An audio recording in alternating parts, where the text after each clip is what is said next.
Bonjour à tous, j'espère que vous allez bien. Aujourd'hui, on va étudier le son. Nous vivons dans un environnement sonore, c'est-à-dire que tout autour de nous, il y a des sons. Ces sons peuvent être agréables, pensez par exemple au chant des oiseaux, pensez aussi au bruit de l'eau qui coule. Ces sons peuvent être aussi désagréables, c'est-à-dire pensez à des sons bruyants, pensez par exemple au son de l'aspirateur, et les sons peuvent être utiles, pensez par exemple à la sirène d'un détecteur de fumée. Le son est difficile à étudier car c'est un phénomène audible, mais il est invisible. C'est ce qui le rend difficile à étudier pour les scientifiques. Il a des propriétés incroyables car il peut modifier notre goût. C'est ce qui se passe si vous prenez votre repas dans un environnement sonore bruyant, désagréable. Et ben, le son va altérer votre goût et votre odorat. Il permet aussi à certains animaux de voir la nuit. Pensez à la chauve-souris qui est capable de chasser la nuit dans une obscurité la plus totale. Maintenant, on va s'intéresser au son. C'est quoi exactement un son? À l'origine d'un son, il y a toujours une source sonore, obligatoirement. Mais cette source sonore va devoir vibrer. Donc là, je vais l'écrire en rouge. Il y a toujours une source, une source qui doit vibrer. Ensuite, pour se propager, le son a besoin de matière. Il lui faut un support matériel. Il peut s'agir d'air, c'est-à-dire ça peut être un milieu gazeux, il peut s'agir d'eau, c'est-à-dire d'un milieu liquide, ou même dans un mur. Pensez aussi à un plancher, le son il peut se transmettre, c'est-à-dire même dans un milieu solide, le son se transmet. Nous, aujourd'hui, dans la leçon, on va s'intéresser à la propagation du son, c'est-à-dire au déplacement du son, mais dans ce milieu-là, dans l'air. J'ai réalisé un schéma. En début d'année, nous avons étudié l'air dans les objets. Nous avons vu que l'air avait des propriétés intéressantes, que l'air était expansible, compressible, et nous avions pu expliquer ces propriétés grâce à la composition nanoscopique de l'air. Ça signifie quoi? Que dans l'air, il y a des nanoscopiques particules de matière qu'on appelle des molécules. Dans l'air, on a principalement deux types de molécules, des molécules de diazote, qui sont modélisées de la façon suivante, et des molécules de dioxygène, qui ont la même forme que celles de diazote, mais une couleur différente pour pouvoir les distinguer. Rappel très important, dans l'air, il y a deux gaz principalement, le diazote et le dioxygène, mais il y a environ 80% de diazote pour 20% de dioxygène. C'est-à-dire qu'il y a toujours 4 fois plus de diazote que de dioxygène. Et c'est une proportion qu'il faudra absolument respecter sur les différents schémas. Donc maintenant, on va essayer de comprendre le déplacement du son à partir d'une source. La source que j'ai choisie ici, c'est tout simplement la membrane d'un haut-parleur. Ici, vous reconnaissez les molécules de diazote en bleu, les molécules d'oxygène. Et pour simplifier la compréhension du schéma, j'ai décidé de décomposer ce volume d'air en 3 colonnes, que vous voyez ici. Au début, le haut-parleur est éteint, c'est-à-dire que la membrane du haut-parleur est immobile. Dans un gaz, les molécules sont espacées, elles sont en mouvement, elles bougent dans tous les sens. C'est ce que je voulais représenter ici. Mais elles sont relativement espacées. Maintenant, dans la position 2, on imagine que l'on met en marche le haut-parleur, la membrane va se déplacer. En se déplaçant, la membrane va faire en sorte que les molécules présentes dans cette première colonne vont se rapprocher les unes des autres. Et on va donc avoir ce qu'on appelle une compression. Les molécules vont se rapprocher les unes des autres. Par contre, dans les deux colonnes voisines, les molécules ne subissent pas encore les effets de cette compression, elles ont le même espacement que dans la position 1. Maintenant, cette compression va avoir un effet sur les molécules voisines. C'est-à-dire que cette compression va pousser les molécules qui se trouvent dans la tranche intermédiaire, celle du milieu. Maintenant, la compression se trouve ici. Et ces molécules-là vont pousser les molécules ici.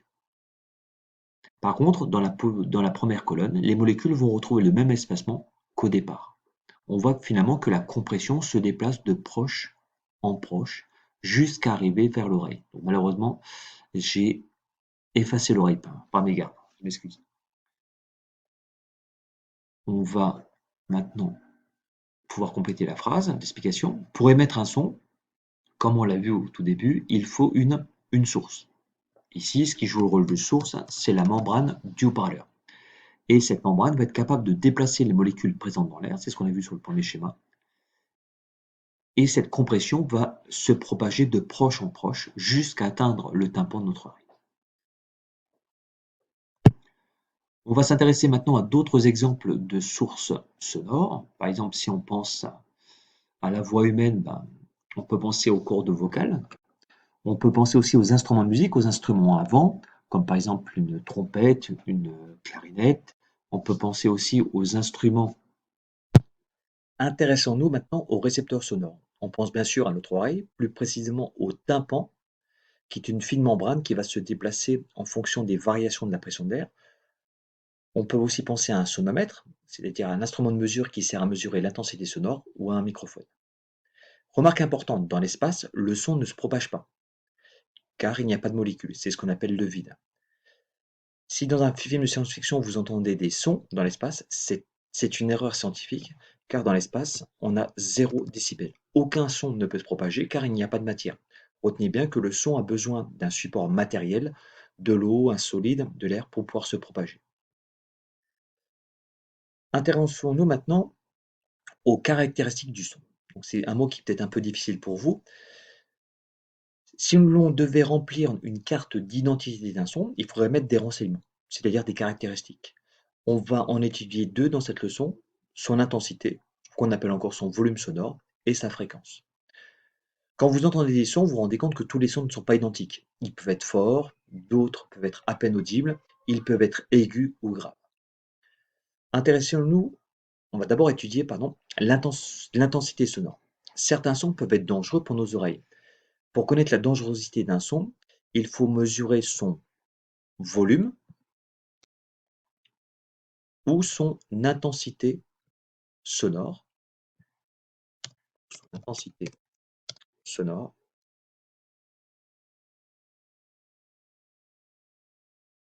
avec un appareil qui s'appelle un sonomètre. L'intensité sonore se mesure dans une unité qui s'appelle le décibel, se mesure en décibels, et le symbole de cette unité est dB. À partir de 85 décibels, un son devient dangereux et le port de protection est obligatoire. Nous allons un petit peu étudier justement l'échelle de décibels perçus. Je vous avais demandé d'installer sur votre téléphone ou sur un smartphone une application sonomètre afin justement de mesurer l'intensité sonore dans différentes pièces de votre maison. Dans les pièces les plus calmes, c'est-à-dire votre chambre à coucher ou un bureau tranquille, on peut mesurer une intensité sonore de 30 décibels. Donc là, le son est très agréable, il n'est pas du tout agressif. Quand vous parlez avec quelqu'un sans crier, vous allez atteindre une intensité sonore de 60 décibels. Là, le son est parfaitement supportable. Mais quand vous allez monter en intensité sonore, le son va devenir au début fatigant. Ouais, pensez par exemple à certains appareils électroménagers comme l'aspirateur.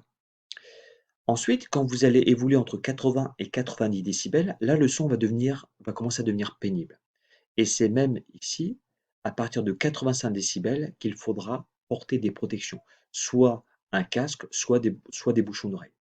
Donc attention, un son est dangereux, cela dépend de deux facteurs.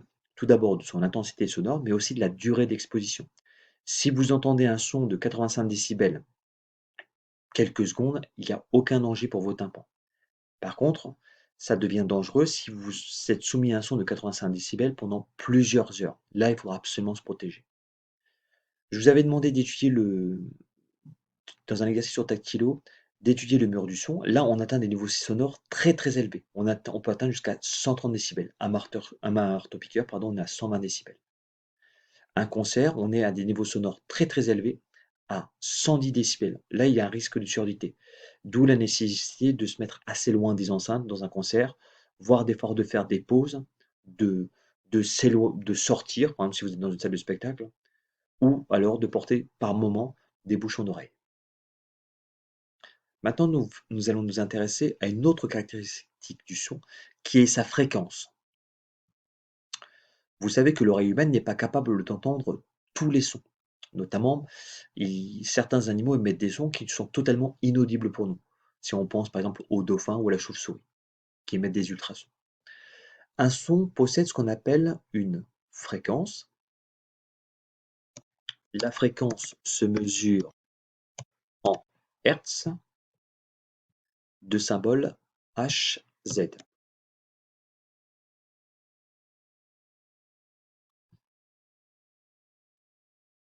L'oreille humaine n'est pas capable d'entendre tous les sons, c'est-à-dire qu'elle n'est pas capable d'entendre toutes les fréquences de son.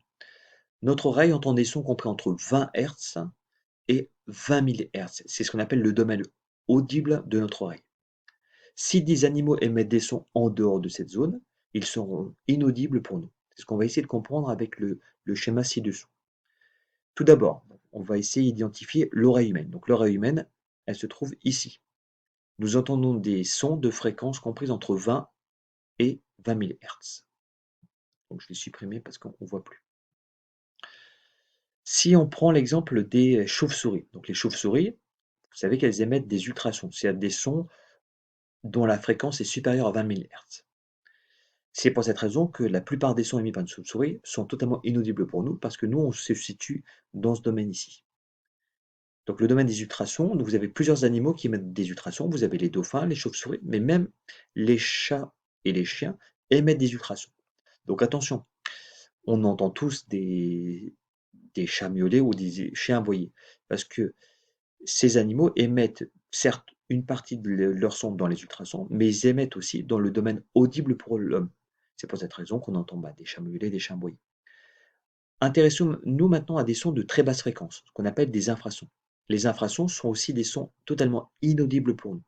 Deux animaux émettent des infrasons, l'éléphant et la taupe. Donc là encore, on peut entendre les sons émis par un éléphant parce que certains de ces sons se trouvent dans le domaine audible pour l'oreille humaine. Qu'est-ce que c'est exactement la fréquence d'un son? Je vous avais demandé de réaliser des expériences avec le son. J'avais notamment demandé de poser une règle sur le rebord d'une table et de la faire vibrer. Donc en faisant vibrer cette règle, vous avez émis des sons. Si vous êtes capable de compter le nombre de vibrations de cette règle en une seconde, vous allez mesurer la fréquence. Imaginons que vous comptez 10 vibrations en une seconde. Cela signifiera que la fréquence du son émis par la règle sera de 10 Hz, c'est-à-dire 10 vibrations par seconde. Quand un son devient aigu, c'est tout simplement parce que le nombre de vibrations augmente. Donc là, le son devient de plus en plus aigu. À l'inverse, quand le nombre de vibrations baisse, le son devient de plus en plus grave. Dernière partie de la leçon, le mur du son. Vous avez étudié que certains avions de chasse produisent un son très fort appelé bang supersonique. Ce bang se produit quand l'avion dépasse la vitesse du son, qui est de 1200 km/h, mais cette vitesse, on peut aussi l'exprimer en mètres par seconde, et en mètres par seconde, on a une valeur de 340 mètres par seconde. Donc quand l'avion va atteindre cette vitesse, voire la dépasser, les observateurs qui se trouvent à côté vont entendre un énorme bruit qu'on appelle un bang supersonique qui peut atteindre une intensité sonore de 130 décibels. À quoi est dû ce bang supersonique? Tout simplement, l'avion, en se déplaçant dans l'air, il va comprimer l'air, mais à un moment, les molécules présentes dans l'air vont être tellement comprimées qu'elles vont vouloir se décomprimer, et ça va produire ce bang supersonique. Enfin, pour finir, les vitesses que je viens de vous donner, il s'agit de la vitesse de la propagation du son dans l'air. Le son se déplace à 1200 km/h dans l'air, et à 340 mètres par seconde, toujours dans l'air. Par contre, on a vu en début de leçon que le son peut aussi se propager dans un milieu liquide ou même dans un milieu solide. Et dans l'eau, attention, le son se déplace à une vitesse nettement plus rapide que dans l'air. Là, vous voyez, dans l'eau, le son se déplace à 1500 mètres par seconde, c'est-à-dire beaucoup plus vite. Donc j'espère que cette leçon, plutôt cette vidéo, va vous aider à mieux comprendre la leçon. Lors de la prochaine séance, vous effectuerez un contrôle justement sur cette leçon. Je vous dis au revoir et à bientôt.